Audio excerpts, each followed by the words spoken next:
Hi there. This should be really fun, but I should warn you that it is an experiment. I've been a participant, and I bet Fred has too, in a number of sort of startup kind of showcase things at conferences. And usually you get a bunch of people, they present for 5 minutes, and then you get 8 VCs who kind of throw a few barbs at them, and then it's on to the next one. And I started imagining, what's it really, could we share and show a little bit of what it's really like to be a venture capitalist? When somebody comes in and shows you their stuff and you ask them questions, you critique it, but really you're just trying to understand how they think and how they're going to turn their idea into a business, and if there's a business there. And it's a wonderful experience, and it's also incredibly illuminating for both us and for the entrepreneur. And so we kind of wanted to do that on stage.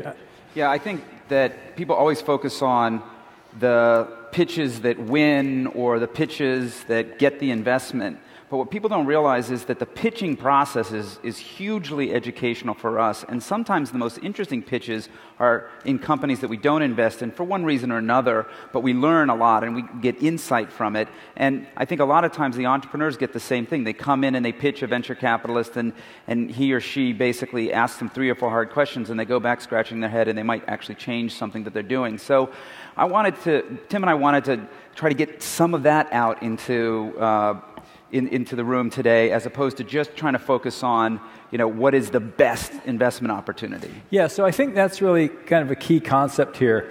I think a lot of people think this is framed as, who are the companies picked, who are the winners, who we're going to invest in. And I think, at least for me, when I go around and look at the companies in the Startup Showcase, I'm actually looking for the ones that are going to raise the most interesting questions for us to unpack on stage. Because the real goal here, it was interesting, because originally it was going to be, well, Fred and I will just have a conversation, and we thought, no, why don't you just show us at work? And of course, this is going to be live, because we're going to go over there just like the rest of you and see these companies. You've had a chance quickly to look at them online, because they were announced in advance, but we're really going to meet the people. And so some of the criteria are going to be who has good answers to hard questions? Certainly there's a filter of which ones seem to us the most promising, but it's not the only filter. And I think the message for you too, when you're voting, is don't necessarily think about this as a beauty contest, an American Idol for VC, but think about it more as a learning opportunity. Which of these businesses would you like to learn the most about, and what kind of process would help us to understand the business landscape that they're presenting? Yeah, I think that's a big part of it. And I also think that there may be some ideas that are out there that are new, that you've never seen before. I'm always attracted to those, because if somebody's doing something that I'm very familiar with, I can evaluate it without really needing much of any kind of conversation. We've heard the pitch 5 times already, so I have a good sense of what the market is and what the opportunity is. But if someone's showing something out there today that I've never ever seen before, I'm going to want to meet with them, because I'm going to want to dig into, well, how do you make money with this? And how would you actually take this to market? And could you really build this? These kinds of questions that are obvious in many sectors now.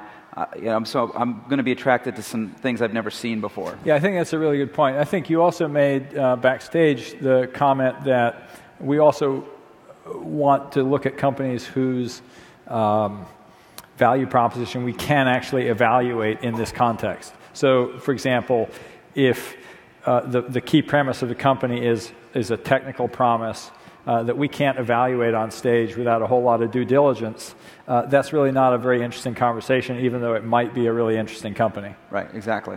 Yeah. So that's just sort of a little bit of context. I hope this is really fun. First of all, the startups all look fascinating, and we really want to learn more about them, and we're going to be over there just along with the rest of you, getting them to to pitch us. I hope if there's a line or a crowd at any of them, you'll let us get to the front of the line, because we've got to go through a bunch of them and actually be prepped to come back and, and then do those conversations. But we hope you also really get engaged, and you get to pick one of them who we're going to put in the hot seat up here. And we're not going to do this together, right? We're going to fan out so we can see more companies. That's right. That's right. And then the other thing I would say is, we got a list of all the companies. So both Tim and I have done what we do in the business. We've done a quick look at all of them. We have some basic idea about every single one of them, and that'll allow us to, if we're running out of time, that'll allow us to identify which ones we want to see. And so we probably won't actually get the time to see all of them. I think that's a really good reminder. Yeah, if we don't come by, I apologize. But again, we're looking for the ones who are going to be most interesting at illustrating what goes on in our heads, rather than necessarily, the most interesting company. So don't take it as a vote of no confidence. All right? Thank you very much.